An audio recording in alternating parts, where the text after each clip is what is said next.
উচ্ছৃঙ্খল অবস্থা সৃষ্টি করা, এরে ধরো ওরে মারো, এই ধরনের অবস্থা তারা সৃষ্টি করেছিল।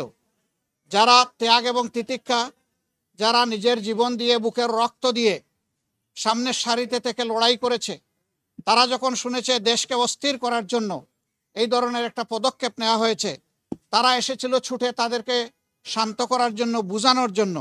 এই যারা দরদ নিয়ে তাদের পাশে এসেছিল, এই লোকগুলো, এই বাহিনীর লোকগুলা তাদের গায়ে হাত তুলেছে, তাদেরকে মারধর করেছে।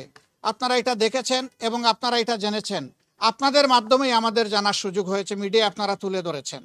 তারা অনেক ধৈর্য ধরেছে, কিন্তু যখন দেখেছে যে সব কিছু সীমা ছাড়িয়ে যাচ্ছে, সীমা লঙ্ঘন করছে, তারা রাষ্ট্রের ব্যবস্থাকেই ভেঙে দিতে চায়, চুরমার করে দিতে চায়, তখন বাধ্য হয়ে তারা এদেরকে প্রতিরোধ করেছে এবং প্রতিরোধের মুখে তারা পালিয়েও যায়। ওই সময়টাই তারা হাসনাত আবদুল্লাহ সহ আরও অনেকের উপরে হামলা করে। এখানে চিকিৎসাধীন কমপক্ষে 3 জন আছেন যারা গুরুতর আহত হয়েছেন। আমরা দেখতে এসেছিলাম। দুইজনকে অস্ত্রোপচারের জন্য ওটিতে নেওয়া হবে, এই জন্যে ডিস্টার্ব হবে জেনে আমরা ওইদিকে যাইনি। আমরা শুধু হাসনাত আবদুল্লাহকেই দেখে এসেছি।